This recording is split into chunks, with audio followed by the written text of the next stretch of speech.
suara tersebut mirip 90% dengan suara beliau. Terlepas itu beliau apa bukan, nanti akan dibuktikan oleh pihak penyidik. Pihak kepolisian juga tidak tinggal diam. Ini harus diusut tuntas siapa ya yang ada di balik rekaman suara tersebut. Saya tidak menganggap dia sebagai senior hukum karena berbicaranya sudah tidak seperti seorang hukum yang bisa mengedukasi atau dijadikan panutan.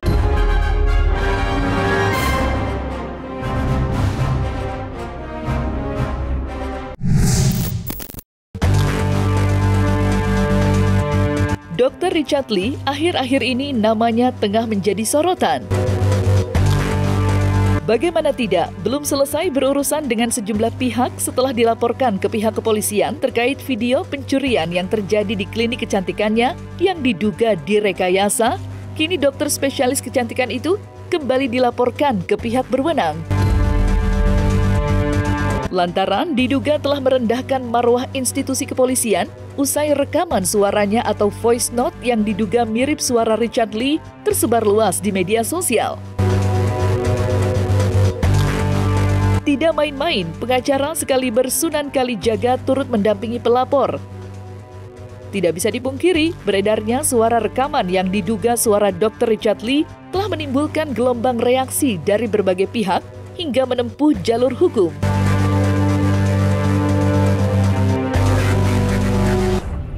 Si office boy itu ngilang aja dulu, Mbak. Kalau polisi nanti aku yang tangani, kasih duit aja selesai. Pokoknya bilang itu memang kemalingan. Melaporkan salah satu akun, entah itu fake atau apa, tapi nanti pihak kepolisian yang akan mengusut ini semua. Lalu kita laporkan di pasal 28 ayat 2 junto 45 Undang-Undang ITE. Suara tersebut mirip 90% dengan suara beliau. Terlepas itu beliau apa bukan, nanti akan dibuktikan oleh pihak penyidik. Semoga dengan laporan ini bisa berjalan dengan lancar. Ketika saya mendengar rekaman suara ya seorang yang diduga adalah oknum dokter tersebut menyampaikan urusan polisi bisa diberesin pakai uang, saya pribadi sangat kecewa ya, sangat marah gitu. Terlepas ya dari apapun itu kebenarannya, ya inilah yang saya minta pihak kepolisian juga tidak tinggal diam. Ini harus diusut tuntas siapa ya yang ada di balik rekaman suara tersebut, agar supaya terang benderang dan agar supaya tidak ada fitnah, dan supaya tentunya citra Polri yang sudah dibangun sangat baik oleh Bapak Kapolri kita, Pak Jenderal Listio Sigit, dan diteruskan oleh Bapak Kapolda wilayah lainnya se-Indonesia, jangan sampai ya kalau ini dibiarkan, ini tidak ditangkap pelakunya, maka tidak menutup kemungkinan masyarakat ya akan percaya gitu loh. Oh ternyata benar kalau urusan polisi kalau nggak ada duitnya nggak beres gitu loh. Nah ini yang menjadi panggilan buat kami di Sahabat Polisi Indonesia ini untuk mengawal, mendorong dan mendukung pihak kepolisian tentunya untuk segera mengusut tuntas siapa pelaku daripada rekaman suara yang melecehkan institusi Polri itu. Saya yakin kok pihak kepolisian Republik Indonesia tentunya dengan memiliki subdit cybernya, dengan ada lab krimnya, itu pasti akan dapat membuktikan atau dapat mengarahkan siapa sih pelaku atau yang menyampaikan hal tersebut. Gitu loh. Jadi nggak usah khawatir, tidak usah perlu klarifikasi juga, gitu kan. Tunggu saja, nanti biarkan proses penyidikan berjalan, nanti akan ketahuan siapa orang. Sudah pasti ada pasalnya ya, di mana seseorang merendahkan harkat dan martabat institusi pemerintah khususnya. Jadi ya kita lihat saja nanti kebenarannya seperti apa. Mungkin ancamannya berapa tahun? Ancamannya cukup berat ya, cukup berat, di atas 5 tahun. Saya katakan sekali lagi bahwa Sahabat Polisi akan kejar siapapun yang menyatakan seperti apa yang kita dengar tadi barusan.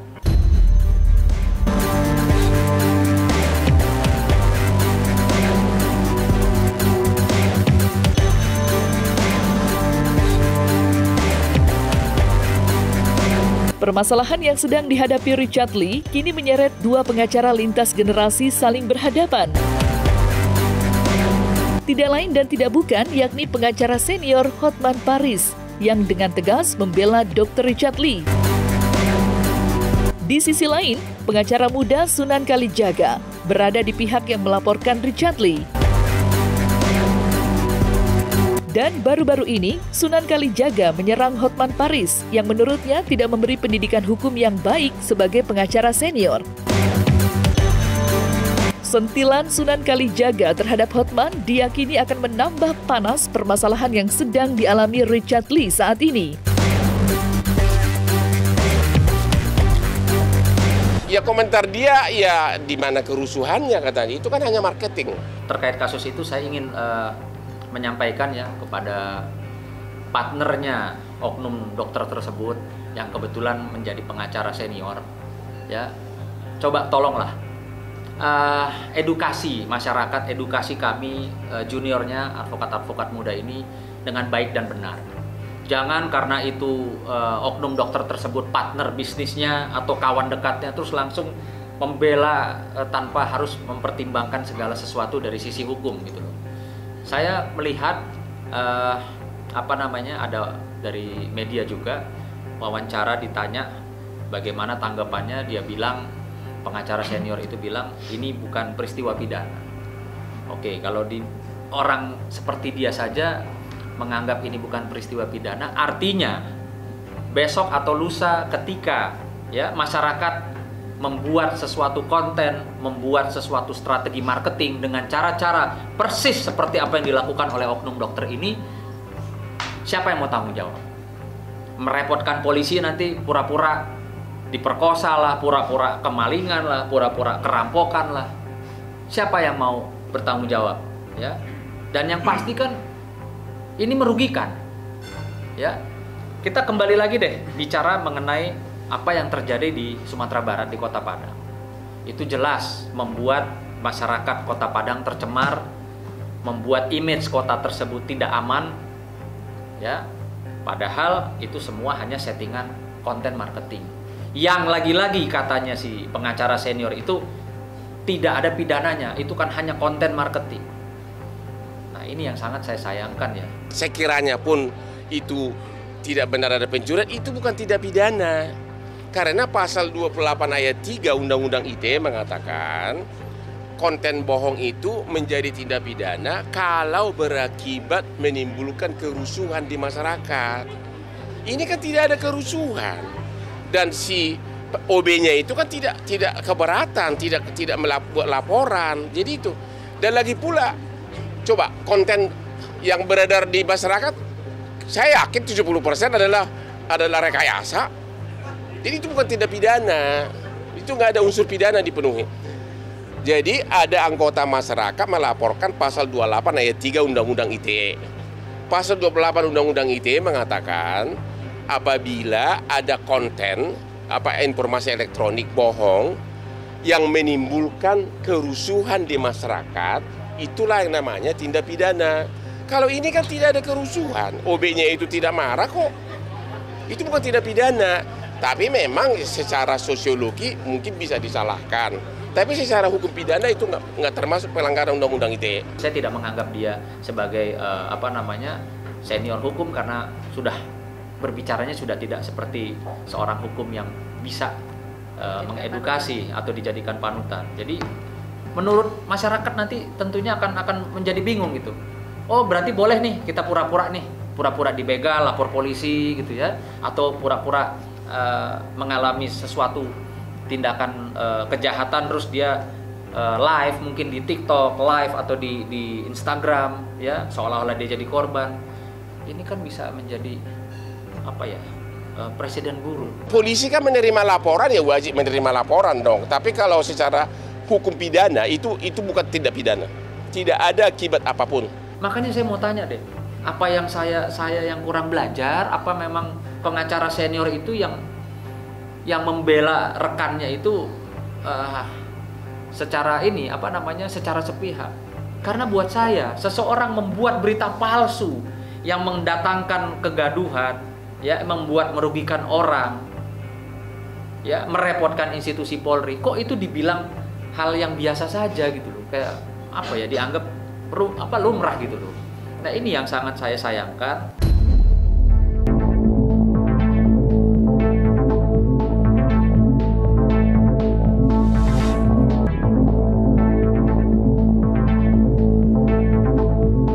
Beredar luasnya rekaman suara Richard Lee yang dianggap telah merendahkan institusi kepolisian sampai kini masih menuai beragam komentar.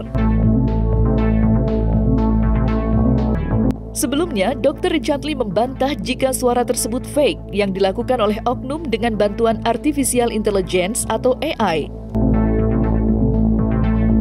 Lantas, apa kata pakar telematika Abimanyu terkait suara rekaman tersebut?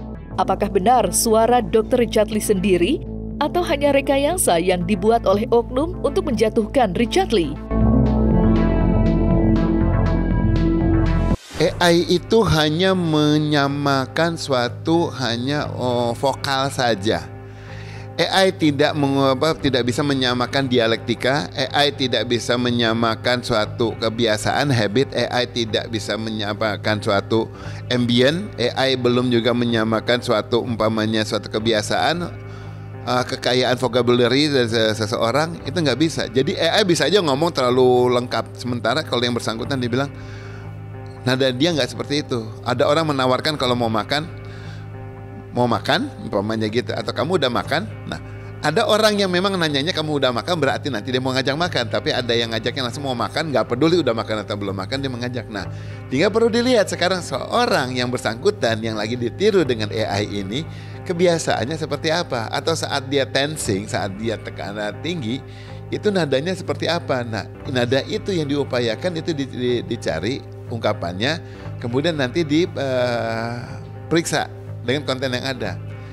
Jadi kalau dari yang AI di situ misalnya, kalau nada tingginya AI dengan nada tingginya real juga beda. Itu suaranya, kata-katanya jauh lebih bersih daripada rekaman yang kayak gini. Ini rekamannya ada rekaman ambient, ada rekaman suatu ruang ya, gema ruang gitu loh. Kalau kita perhatikan, nah suatu saat itu gema ruang, kita mesti perhatikan ini satunya memang merekam dia. Tapi sekarang yang dia rekam apa nih? Gitu ya, dari suatu rekaman, dari suatu komunikasi, bukan dari seorang yang ngobrol. Kalau misalnya memang orang yang ngobrol, ya sini adalah suatu chat itu kan terjadi dengan dua arah. Ya kan, chat itu terjadi dua arah antara seseorang dengan orang yang bersangkutan. Seseorang dia melakukan outgoing dan kemudian dia menerima incoming. Ya, nah kalau ini merupakan suatu rekaman chat, harusnya ada suatu incomingnya. Gak mungkin dia hanya monolog saja, dia gak mungkin dia hanya satu kata saja, dia berkata satu arah tanpa ada suatu reply dari yang bersangkutan. Nah, reply-nya mana? Ya, nah ini seharusnya gini, tapi kita jangan juga menyapihkan hal ini kemudian menyanggah ini, bukan, jangan. Ini sudah suatu bukti awal yang harus kita hargai, harus kita pegang. Tetapi tinggal kita melakukan analisa lebih lanjut, mana ini pembuktian lanjutnya adanya komunikasi ataupun ada respon, ada jawaban dari yang bersangkut, dari lawannya. Nah itu bisa kemudian kita analisa dua-duanya, dari mulai yang pengirimnya dan kemudian penerimanya, keabsahannya, ataupun titik rekam pihak ketiga kalau itu dilakukan.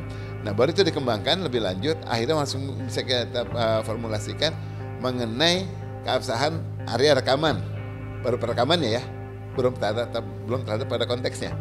Yang tadi kalau konteksnya lebih lengkap lagi, ada kata-kata kasih uang polisi, udah saya bayar, saya bisa itu semua. Nah itu tinggal kita nanti sambungkan kemudian dari suatu tayangan lengkapnya di sini, ini akan kelihatan sambungannya.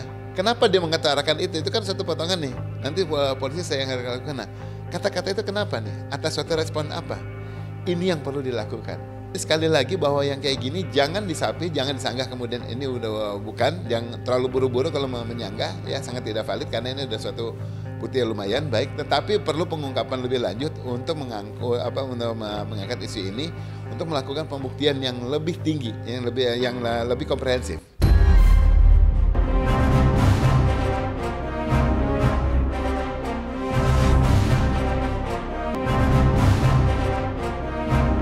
Sebelumnya, Richard Lee juga dilaporkan ke Polda Metro Jaya terkait video pencurian yang diduga sengaja direkayasa untuk tujuan tertentu. Dilaporkannya Richard Lee mendapat perhatian Ketua Indonesian Police Watch yang prihatin dengan adanya video yang diduga sengaja direkayasa. Lantas, seperti apa tanggapan Ketua IPW atas video pencurian yang diduga direkayasa? Pantaskah Richard Lee dilaporkan dan diseret ke pengadilan? Itu adalah satu peristiwa atau tindak pidana pencurian. Walaupun nanti akan didalami apakah unsurnya terpenuhi. Tetapi di sini ada upaya dari Dr. Vivi yang menyuruh saudara Candy ya untuk mencuri di tempat klinik Athena tersebut. Ada yang memviralkan, yaitu Dr. Richard Lee. Tujuannya adalah agar dugaan saya pembukaan daripada klinik Athena itu menjadi perhatian masyarakat sehingga meningkatkan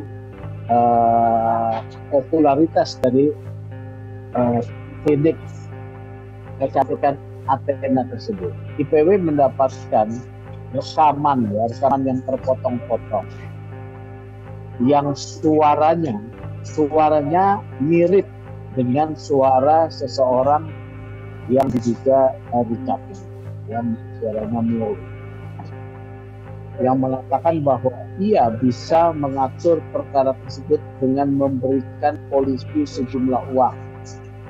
Kemudian kedua, si pelaku pencurian menurut rekaman tersebut yang suaranya mirip dengan Richard Lee, si pelaku pencurian untuk kabur saja. Tindakan ini adalah melecehkan hukum, melecehkan aparat negara hukum termasuk kepolisian, termasuk juga adalah masyarakat Kota Padang. Oleh karena itu, hal ini harus diproses hukum oleh kepolisian. Polisian tidak boleh kemudian tidak memproses kasus ini. Polisi bisa membuat laporan tipe A kasus pencurian dan juga dugaan obstruction of justice, menghalangi proses penyidikan terhadap saudara Richard Lee. Dua perkara ini harus didalami terhadap Dr. Richard Lee, terhadap Dr. Vivi yang diduga ada komunikasi dengan Dr. Richard Lee, dan terhadap pelaku pencurian saudara Candy. Kalau polisi tidak mengusut, maka sinyalemen bahwa polisi bisa diatur dengan pemberian sejumlah uang menjadi mengesankan benar adanya. Ini mencemarkan nama baik institusi polisi. Kena pasal 362 yaitu pasal 55 ayat 1 ke 1 KUHP, juga pasal obstruction of justice pasal 221 pasal 221 KUHP. Itu ancamannya 5-4 tahun. Nah, karena ada dua pasal ini, Dr. Richard Lee atau Vivi dan Candy yang menjadi pelaku yang disuruh itu bisa dikenakan status tersangka dan bisa ditahan. Karena itu IPW mendorong agar Richard Lee, Vivi dan Candy apabila terbukti itu harus tetapkan status sebagai tersangka dan dilakukan penahanan agar menjadi berat untuk mempermainkan hukum.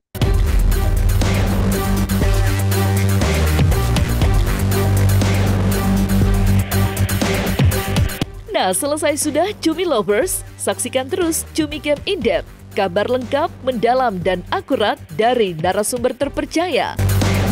Dan jangan lupa untuk like, subscribe, dan juga share channel YouTube Cumi Cumi.